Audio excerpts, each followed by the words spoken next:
Muthoni here, and this is my DIY channel, and today I have a project that I wanted to share with you, and it's this. Yes, I'm seated on the floor so that you can see it. So it's this particular shelf that I made.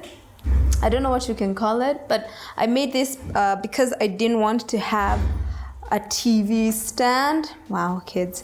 Because I didn't want to have a TV stand, and I just wanted to mount the TV on the wall and have a shelf. And the reason I needed a shelf was for two major things. One, I wanted a place to place this decoder that was close to the TV because I wanted to connect it via cable. And two was this sound bar. I didn't have a space. I didn't know what I was going to do. So yeah, so I'm going to show you how I did this particular shelf. And it's because, okay, not it's because, I'm going to show you how I made this particular shelf. And this video is coming a bit late because what I did was I finished the shelf, but Nick and I couldn't agree on if we should paint it black or put this varnish. So this is what it looks like now. Okay, yeah, you've already seen what it looks like, so yeah. So yes, let's get into the video and I'll take you through the process and how exactly I made this. Okay, let's do this. This is what you're going to need for this particular project. Feel free to freeze this frame, so that you can write them down and just make sure you have everything or you get yourself everything, okay? So I got my pieces of wood ready to go. Like, they were cut, they were pretty okay in terms of smoothness, but I went in with this sanding machine, thank you Nick, for that extra smoothness, and I sanded all the sides, including the edges, the sides, the top, the bottom, every single part of it. And I went extra hard on any parts that had, you know, those random bumps and stuff like that. So that's the first thing I did once I got home. You can use a wood block, a sanding block, or sandpaper if you have the stamina to keep that going. Then after that, what I did was I just placed them to see what they were going to look like once they were done. So it was like, okay, so will these wall parts be like on the outside or on the inside, which also determined which part is gonna get nailed. Anyway, so that's what I did there. And then once I decided what I was gonna work with, I decided to transfer my glue into a squeeze bottle. So this particular bottle was once a bottle that had rose water. So it doesn't have to be anything fancy. You can buy them, they go for like 400 bob, and I'm like, I don't think so. So I just used this. I poured my rose water into a different bottle and decided to just use this. Just use something that has an opening that you can squeeze and it will just pour out. That's Clover over there being a little helper. I think he wanted to just, you know, nail it together before I got back, but I think he was having trouble reaching for those nails. But thank you for your thoughts, Clover. They're really, really thoughtful. I'm glad you know, went the extra mile in helping me out. Now back to the DIY. So once I decided which parts were going to go where, first thing I did was use that squeeze bottle that I made and squeezed out just poured the glue rather on one edge of the wood, the small pieces of wood that I had that were going to be on the sides. So this will depend on which part is going where on your particular one, but if this is how you're doing it, then that's what you'll do.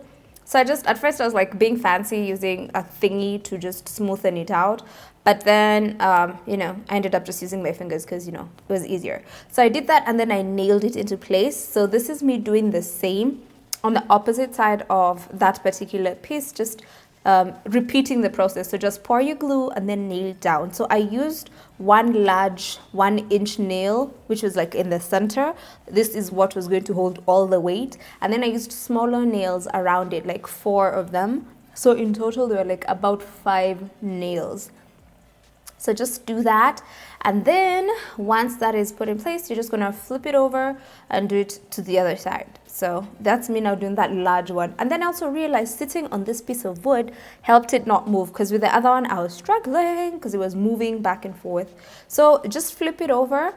And then what I did was now fill in those cracks with more glue.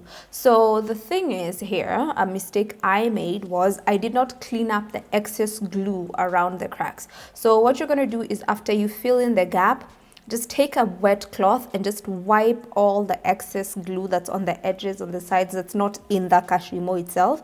Because once it dries, you'll just see this lump of Then just flip the particular piece and then repeat the process on the opposite side. Just be patient, you know, fill in the glue and just remember to clean up. Please remember to clean up because yeah, you don't want it to be messy after you're done, okay? Then after that, you're going to leave this to dry overnight. You want the glue to dry completely before you move on to doing anything else. So this was the next day. New outfit, and Clover, as always, is following me. So yay, we started playing a bit, but you know, Clover being Clover. So anyway, so this was the next day. This is after now the glue has quote unquote cured. That's like what they call it. It's now dried overnight, not overnight. We actually did a good solid 24 hours. And then the first thing I did was just sand those bits again, like the edges and the sides. And then after that, I decided now to put the brackets in the back. These are the things that are going to hold on to the wall so that this shelf can be on the wall. Then I realized I wanted to have space between the shelf and the wall so that I have that thingy for putting wires and hiding them. So I went through my stuff and I found that I had these 2x1 pieces of wood, and I was like, okay, 1 inch off the wall is not bad. So I decided to just go with that. And also it was wide enough to use the brackets that had two screws, because it's like, you'll see them when I'm installing. There's those ones that have one, and then there's those ones that require 2 of them, so they're a bit larger. So I cut them to size, and then I sanded them, and then I screwed them into the back of the shelf. So that's what I'm doing over here. Just okay, yeah, I'm really yes. So after that, it's time to cut a hole. So you see the way that thing is designed, you need to make a hole that looks like that there. That way, that's where you'll drill into the wall. You'll have a screw, and then the screw will sit inside that hole. And that's how you have a shelf that looks like it's floating off the wall. Cool, right? So I used a hammer and a screwdriver. I know people use this, like, what is that thing called? I think it's called a chisel or something, which works the same way as this. But okay, please note that the screwdriver I was using here is like a pointy one. So don't use like your flat or your star screwdriver, because you're going to mess it up. If you don't have this pointy one, maybe use a nail. That would help. The idea is to just chip it until you make a good enough hole for a screw to sit inside it comfortably. That's what you want. So what I did was I did this, and then I screwed the top bit on. So you see, just Juakali stuff. And then after that, so you'll just screw this thingy. This is now the bracket. It's a wall bracket. So this is the one you're going to screw in. Then what I did is I realized that I screwed it in upside down. It's supposed to be the other way around. So you'll see in the next frame, what I did was I switched it around. Because you needed to. So this is with the other one. So you're going to need it. You're going to need to do it the other way around. So the screws should be at the bottom. That way the largest part is at the bottom, so that your screw goes in from the bottom, then it slides up to the top. That way it won't come off. I hope that makes sense. I really hope that makes sense.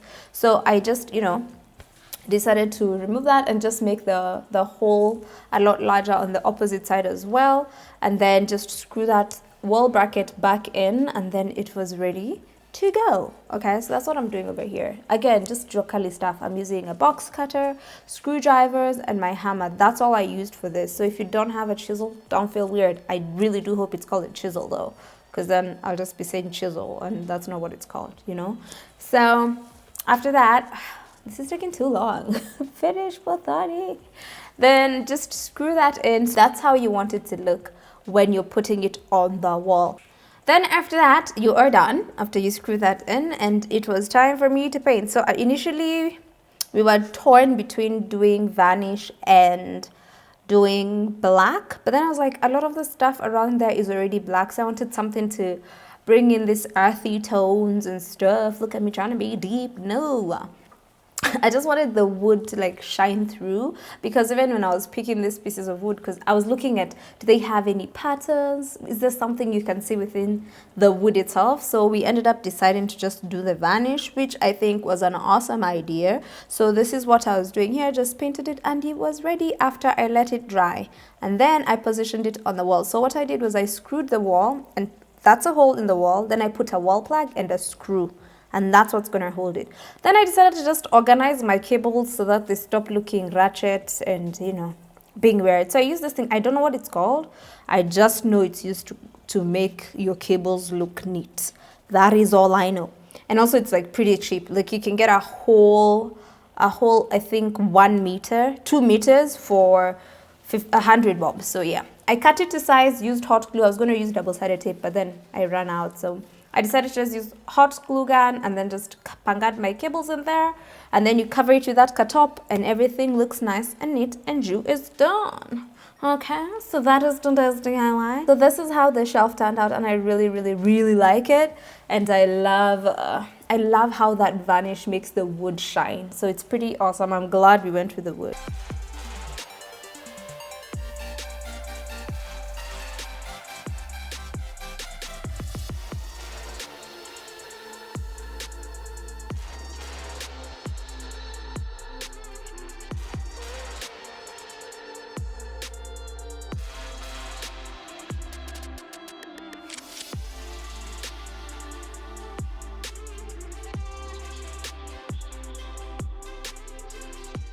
I really think that the shelf turned out great, and I love how amazing it looks. I love how it holds my stuff and it looks pretty neat, and there's not a lot of stuff on the floor. So if this is something that you'd consider making for yourself, please let me know in the comment section below. I leave all my details there. There's going to be a blog post on my blog with probably a lot more details, but I don't think you can get even its deeper details than a video. So thank you so much for watching this video. I hope you've watched my other videos. Let's keep this home makeover series going. Thank you and good day. Bye.